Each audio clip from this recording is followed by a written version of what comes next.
ngalan ng Ama at ng Anak at ng Espiritu Santo. Amen. Sumainin po ang Panginoon. At sumaiyo rin. Upang tayo maging marapat sa misang ito, magsisimula po tayo para sa ating mga kasalanan at pagkukulang.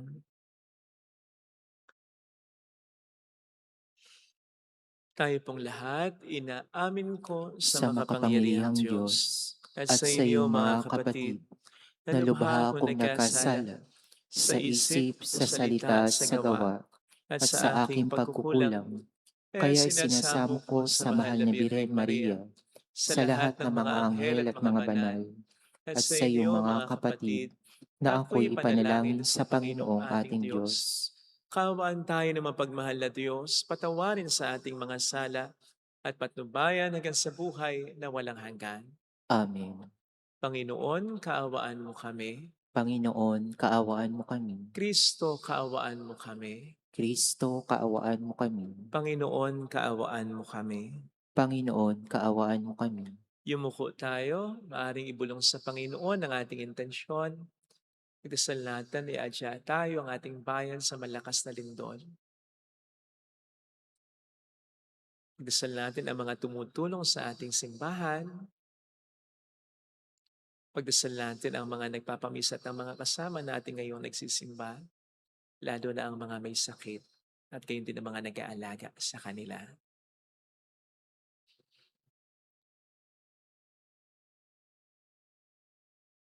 Manalangin tayo. Ama naming makapangyarihan, lingid sa aming paningin ang mga inihanda mo para sa mga nagmamahal sa iyo. Padaluyin mo po sa amin ang agos ng iyong pag-ibig upang sa pagmamahal namin sa iyo ng higit, makamtan namin ang iyong mga pangakong di malirip na hindi pa sumasagi sa isip namin o panaginip.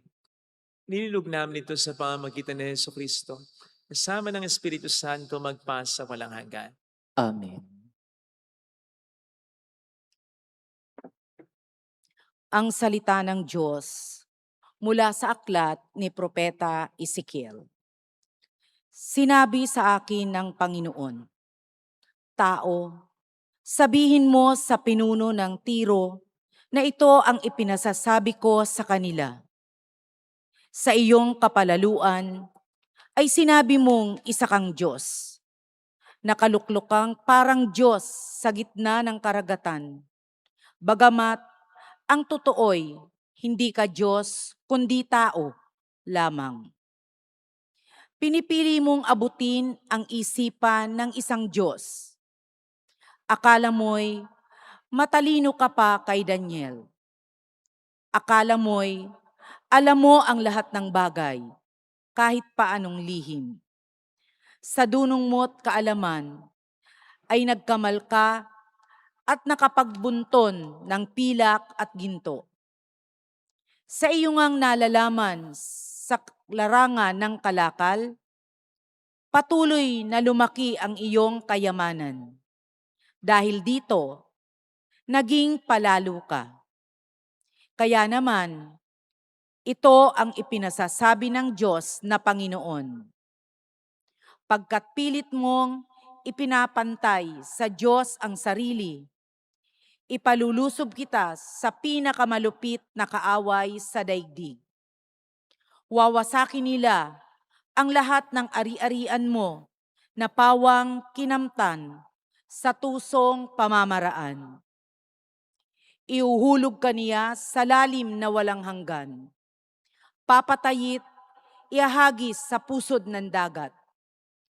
Sa harap kaya ng mga papatay sa iyo, ay masabi mo pang ikaw ay Diyos? Noon mo malalamang ikaw pala ay tao lamang at may kamatayan. Parang aso kang papatayin ng mga dayuhan. Akong Panginoon ang may sabi nito. Ang salita ng Diyos. Salamat sa Diyos. Nasa pasya ng may kapal ang buhay at kamatayan. Nasa pasya ng may kapal ang buhay at kamatayan. Ipinasya ko ng sila'y lipulin at pawiin sa alaala ng madla. Ngunit di ko tutulutan ang kanilang kaaway ay maghambog at sabihin, Nasa pasya ng may kapal ang buhay at kamatayan. Kami ang lumupig sa kanila at hindi ang Diyos nila. Mahina ang pangunawa ng Israel at sila'y maituturing na bansang mangmang. Nasa pasya ng may kapal ang buhay at kamatayan.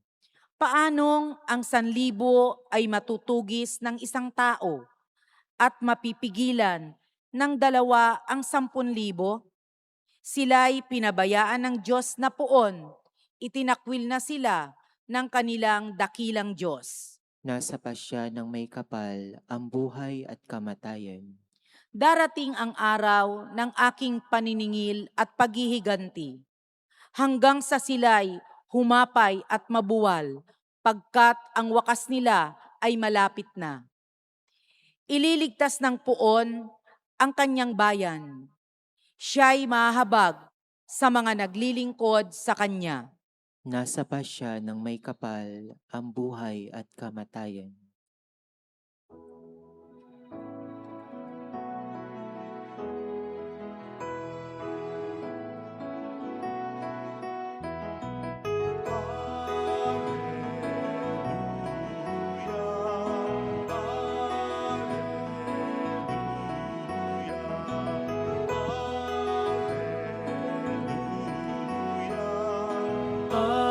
Hallelujah.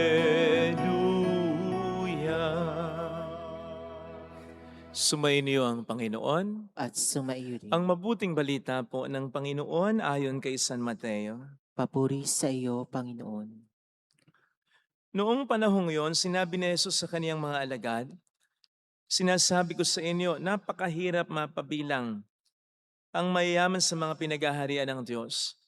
At sinasabi ko rin sa inyo, madali pang makaraan ang kamelyo sa butas ng karayom kaysa pasakop sa pag-ahari ng Diyos ang isang mayaman." Nagtaka ang mga alagad nang marinig ito, kaya't naitanong nila, kung gayon, sino po ang maliligtas? Tinitigan sila ni Jesus at sinabi, hindi ito magagawa ng tao, ngunit magagawa ng Diyos ang lahat ng bagay. At nagsalita si Pedro, tingnan po ninyo, iniwan namin ang lahat at kami sumunod sa inyo. Ano po naman ang para sa amin? Sinabi sa kanila ni Jesus, tandaan niyo ito, kapag nakaluklok na ang anak ng tao sa kanyang maringal na trono, sa bagong daigdig, kayong sumunod sa akin ay iluluklok din sa 12 trono upang hukuman ang 12 lipi ng Israel. At ang sino mang magtiis na iwan ng tahanan, mga kapatid, na lalaki at babae, ama, ina, mga anak, o mga lupain alang-alang sa akin ay tatanggap ng makasandang ibayo at pagkakalooban ng buhay na walang hanggan. Ngunit maraming una ang magiging huli at maraming huli ang magiging una. Mga kapatid, ang mabuting balita po ng Panginoon. Pinupuri ka namin, Panginoong Kristo. Welcome sa Our Lady of Lazaret Quasay Parish, kung saan ayos lang pong umiyak. Kasamahan tayo ng mahal na ina sa pag-iyak at sa pagdarasal upang maging maayos ang lahat. Masarap nga po bang maging mayaman? Dapat nga ba nating kainggitan ng mayayaman? Tama nga lang po ba na maghangad tayo na maging mayaman? Marami sa atin ang napapasana all pag nakakakita tayo ng mayayaman. Pag nakikita natin ang kanilang mga mahaling kagamitan, magagarang kasuotan, maraming mga sasakyan, malalaking mga tahanan. Pag nakikita natin ang mga masarap na kinakain nila, ang mga magandang lugar na napupuntahan nila, ang mga ginhawa o comforts na naranasan nila, ang taas ng respeto na binibigay sa kanila. Para bang ang saya-saya talaga, ang dali-dali talaga ng buhay nila. Pero sabi nga po natin, at ito ay totoo, kanya-kanya naman tayo ng problema. Kung may problema ang mga mahirap, may problema din ang mga mayaman. Kaya sana, bago natin hangarin na maging mayaman, siguraduhin muna po natin na kaya natin ang pressure, ang problema na dala ng kayamanan. Nandyan siguro yung problema kung anong isusuot mo, puti alahas, anong sasakyan ang gagamitin mo, sa dami, no? Kung saan naman kayo restaurant kakain ng mga kaibigan mo, kung saan naman kayong lugar pupunta ng pamilya mo, dahil lahat ay napuntahan nyo na, kung paano mo invest, iingatan o gagastusin ng pera mo, kung anong pag-iingat ang gagawin mo, kung anong business ang bubuksan mo, kung sino mga taong pagkakatiwalaan mo, at kung papaano mo hahatiin para sa kung sino-sino mga tao ang ari-arian mo kapag mawawala ka na sa mundong ito.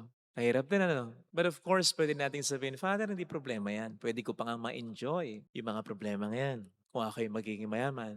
Okay? Pero sana po isaalang-alang din po natin yung problema or pressure na sinasabi mismo ni Kristo hinggil sa pagiging mayaman. Na napakinggan po natin sa ating mabuting balita ngayon. Kung saan, sinabi po niya, napakahirap mapabilang ang mayayaman sa mga pinagahari ng Diyos. Madali pang makaraan ang kamelyo sa butas ng karayom kaysa pasakop sa paghahari ng Diyos ang isang mayaman. Well, first of all, hindi po sinasabi ng Panginoon dito na ang mga mayaman ay hindi na paghaharian ng Diyos. Ang mga mayaman ay hindi na po pwedeng mapunta ng kalangitan. Ang sinasabi niya ay mahirapan sila o may dagdag na hirap para sa kanila. Mahirap lang mapunta ng langit. Mahirap magpakabuti.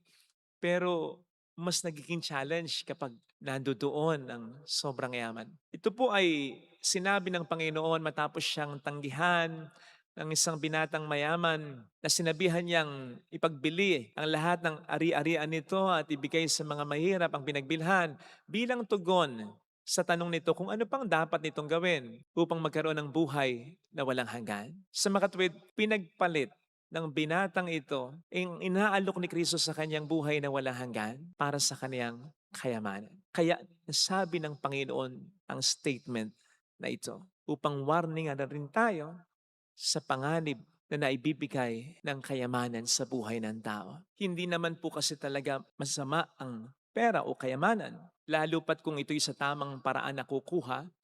At kung dahil dito ay nakakagawa naman din tayo ng mga kabutihan, ang sinasabi lamang po sa atin dito, at tulad ng nauna ng sinabi ko, ay kapag sobrang pera natin, sobrang yaman natin, mas maraming mga tukso ang maibibigay sa atin ng Diablo kumpara sa mahirap lamang o sakto lamang ang meron tayo. Unang-una ay nakaka-addict po kasi ang pera at ang ginhawa na naibibigay ng pera na nabanggit ko na po kanina. Kaya po pwede talagang dahil dito ay maging topmost priority na natin ang pera. So ibig sabihin kapag siya ay naging topmost priority natin, magiging secondary na lang, third na lang, fourth na lang, yung mga bagay o relasyon, tao na dapat ay pinakamahalaga sa buhay natin.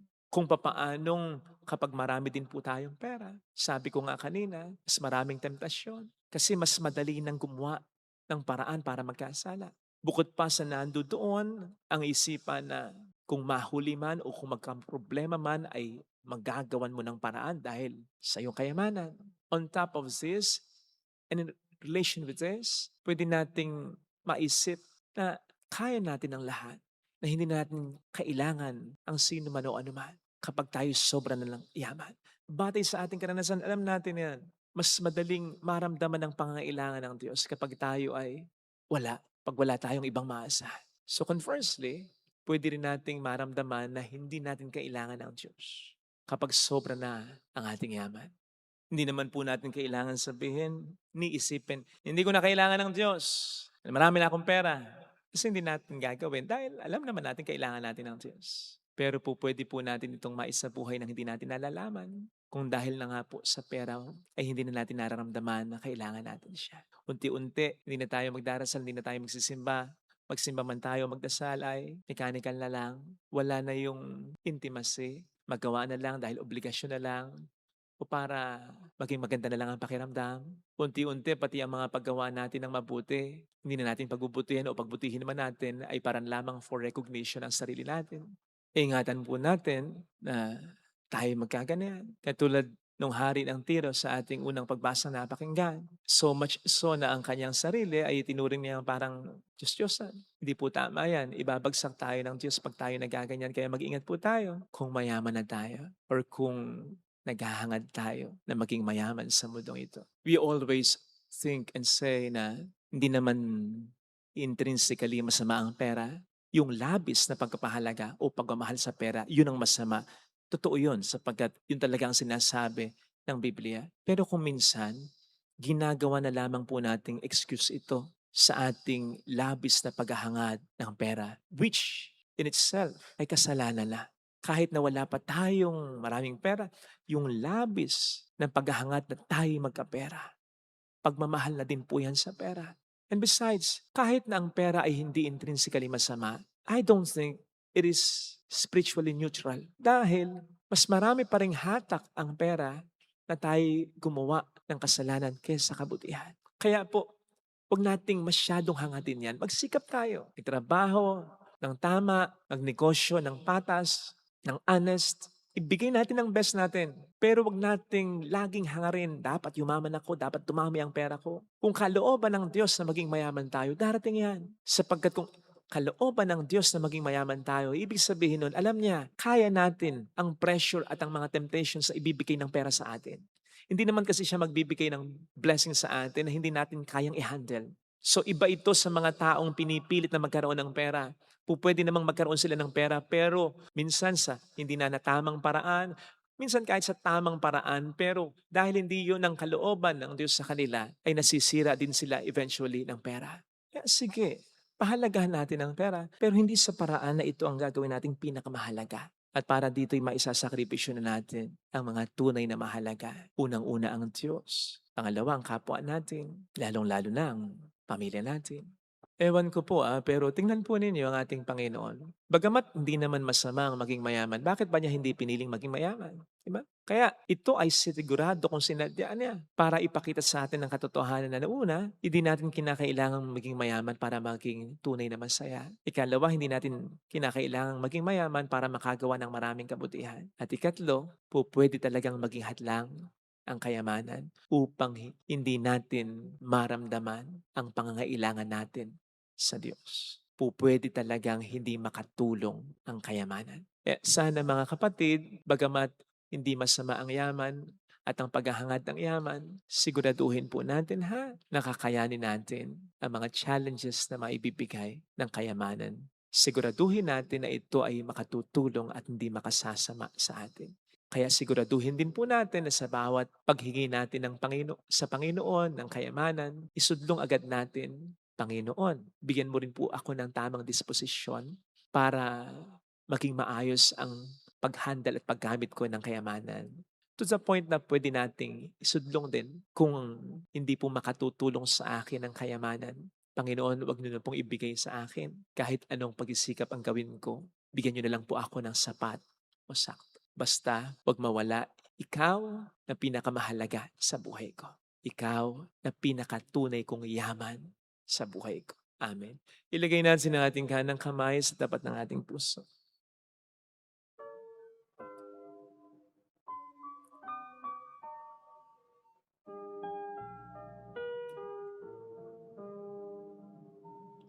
Alam kong may magagawa ang Diyos. Makapangyarihan siya. Alam kong may magagawa ang Diyos. Walang imposible sa Kanya. Kung ako'y magtatapat, sa Kanya'y maglilingkod, alam kong may magagawa ang Diyos.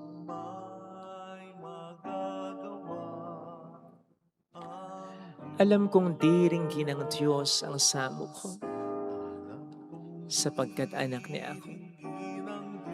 Mahal niya ako. Alam kong diringgin ng Diyos ang samo ko.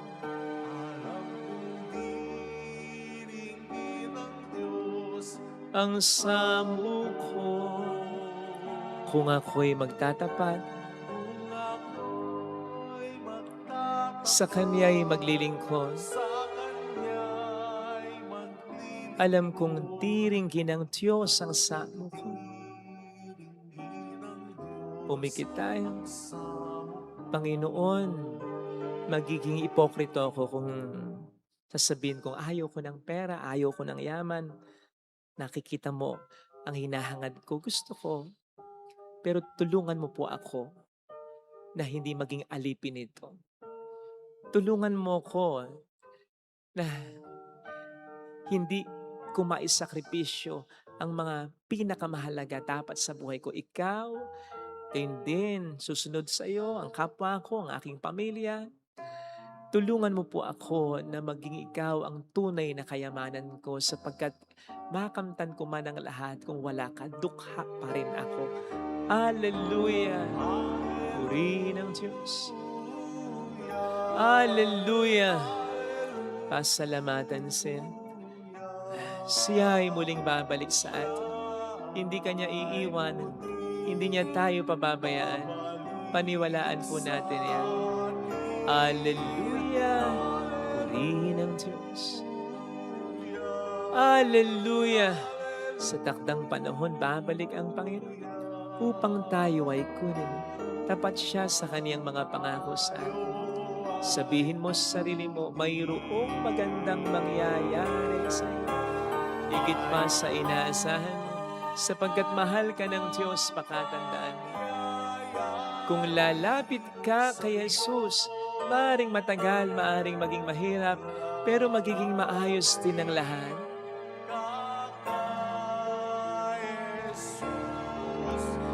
Mayroong magandang mangyayari kung lalapit kay Jesus.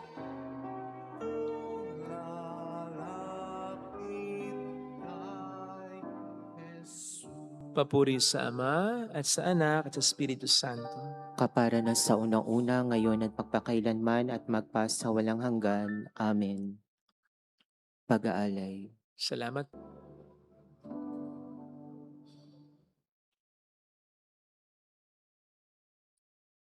Langin tayo, pang ating handog ay maging kalugod-lugod sa Diyos Amang makapangyarihan. Tanggapin nawa ng Panginoon itong paghahain sa iyong mga kamay, sa kapurihan at karangalan sa ating kapakinabangan at sa buong sambayang banal.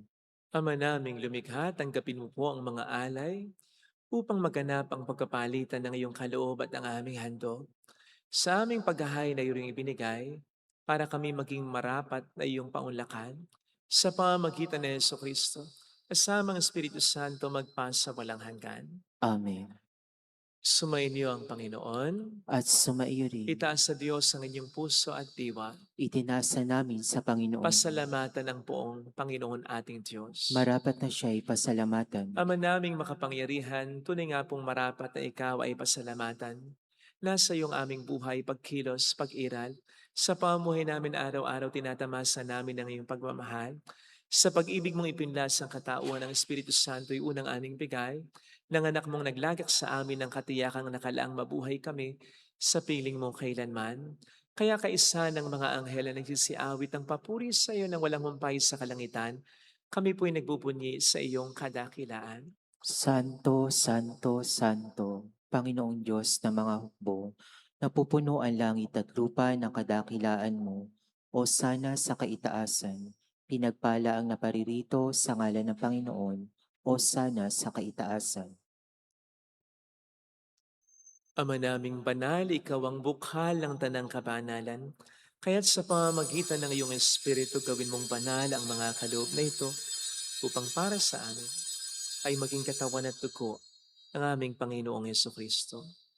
Bago niya pinagtiis ang kusang loob na maging handog, ginawakan niya ang tinapay, pinasalamatan ka niya, pinaghati-hati niya iyon, niabot sa kaniyang mga alagad at sinabi, tanggapin ninyong lahat ito at kanin. Ito ang aking katawan na ihahandog para sa iyo.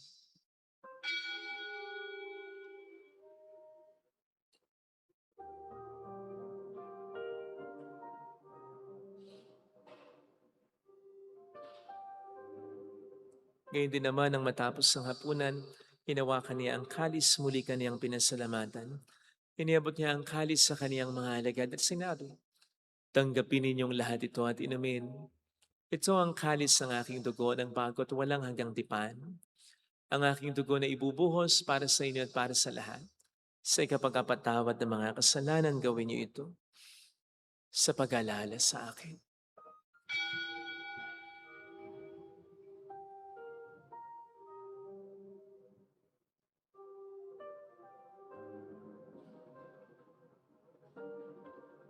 Ang misteryo ng ating pananampalataya. Si Kristo'y namatay, si Kristo'y nabuhay, si Kristo'y babalik sa wakas ng panahon.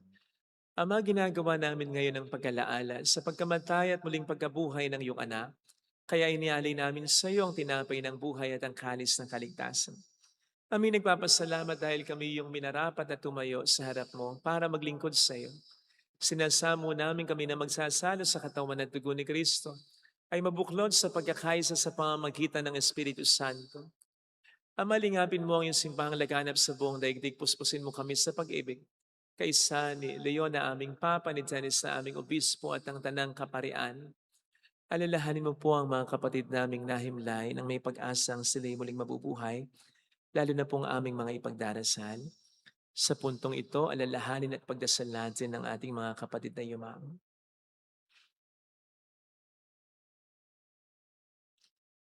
Kaawaan mo sila at patuloyin sa iyong kaliwanagan. Kaawaan mo at paging tapatin kaming lahat na makasalo sa iyong buhay na walang wakas. Kaisang mahal na Birhen ng Lasalet, ang ina ng Diyos. Isanuse ang kabiyak ng kanyang puso lahat ng mga banal na namuhay dito sa daigdig ng kalugod-lugod sa iyo. May pagdiwang naman namin ang pagpupuri sa ikararangal mo sa pamamagitan ng iyong anak na aming Panginoong Heso Kristo.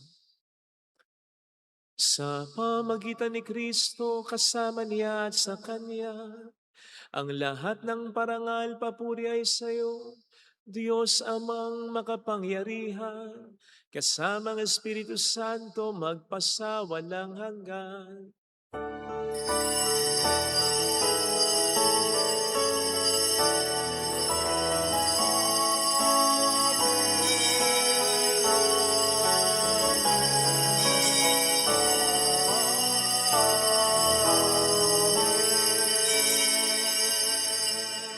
Tumawag tayo sa Ama.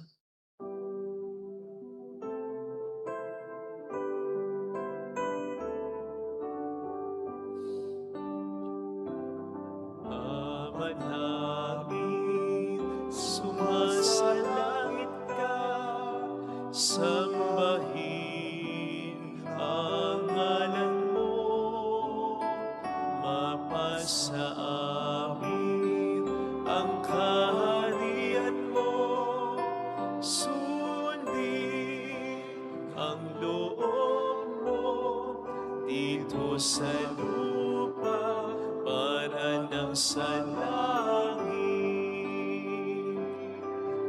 Bigyan mo kami ngayon ng aming kakanin sa araw-araw. At patawarin mo kami sa aming mga sala, para ng pagpapatawad namin sa nagkakasala sa amin. At huwag mo kami ipahintulot sa tukso,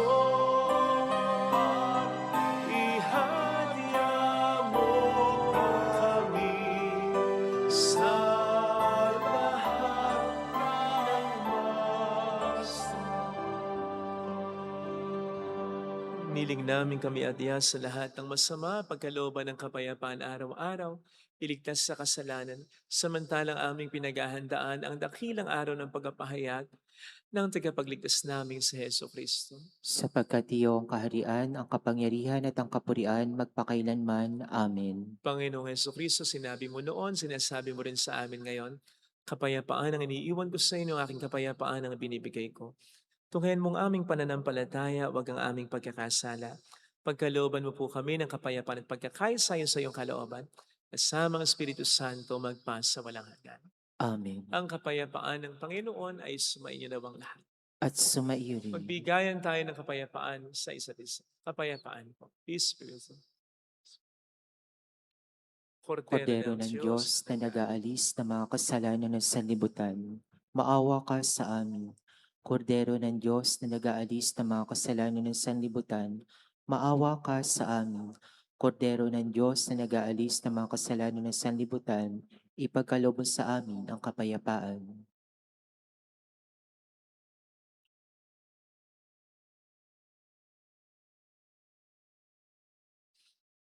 Narito sa harap natin ng Panginoon ang ating buhay at kaligtasan.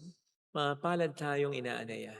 Panginoon, di ako dapat na magpatuloy sa iyo, ngunit sa isang salita mo lamang ay gagaling na ako.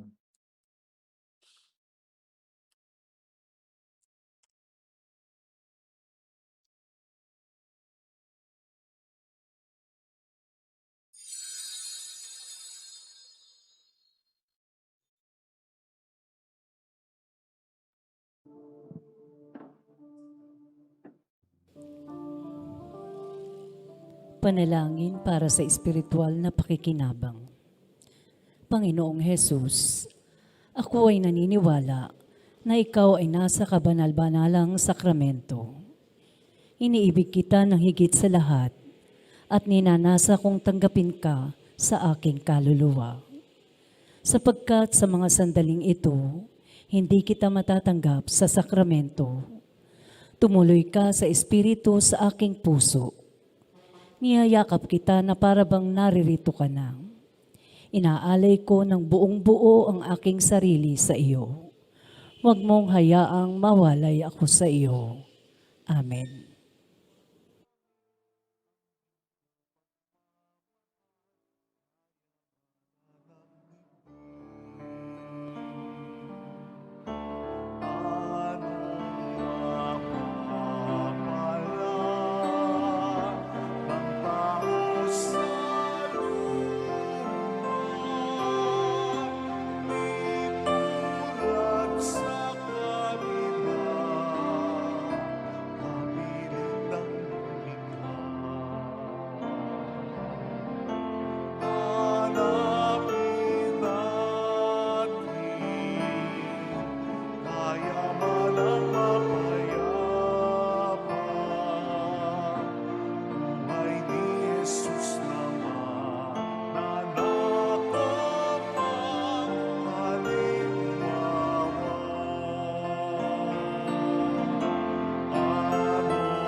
Manalangin tayo.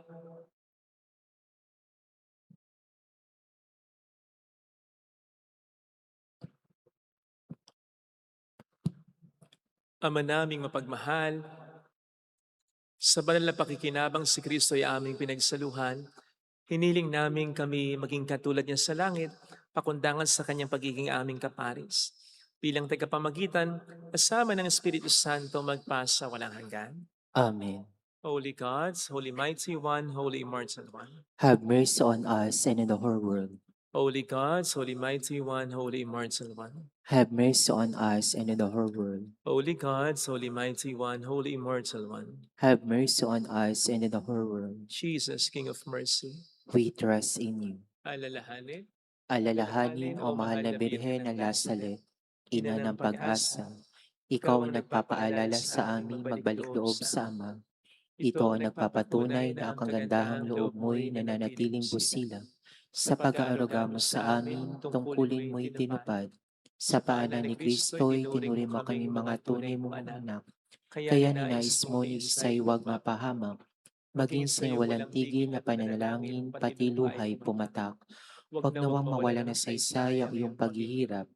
Hiling nawa namin sa iyo o aming nangliyag, na matapos sa pakikibaka namin sa mundong ito, at sa pananatili naming tapat kay Kristo, sa kapurian mo'y makibahagi kaming ganap, upang kung nasaan ka ngayon ay maparoon din kaming lahat, at ang kaganapan ng kalawalatian ng Diyos Amay tuluyang matupad siya nawa. Mahal na Birhen ng Lasalet, tagapagkasundo ng mga makasalanan. Ipanalangin mo walang patid kami mga dumudulog sa iyo. Maraming pong salamat sa inyong pakikisa at sa mga tinutulong po ninyo na nagiging dahilan para marami din po tayong patuloy na matulungan. Salamat po. Ang Panginoon na po ang bahalang magsukli sa inyo. Yan po ang lagi kong dasal dito. Thank you. Sumayin niyo ang Panginoon. At sumaiyo din. Pagpalain tayo kasama ating pamilya na mapagmahal na Diyos, ng Ama at ng Anak, ng Espiritu Santo. Amen. Umayo tayo sa kapayapaan ni Kristo. Salamat sa Diyos. Salamat din po.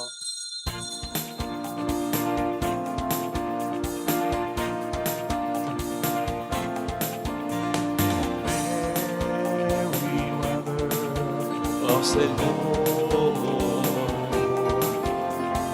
hear the prayer we sing to you.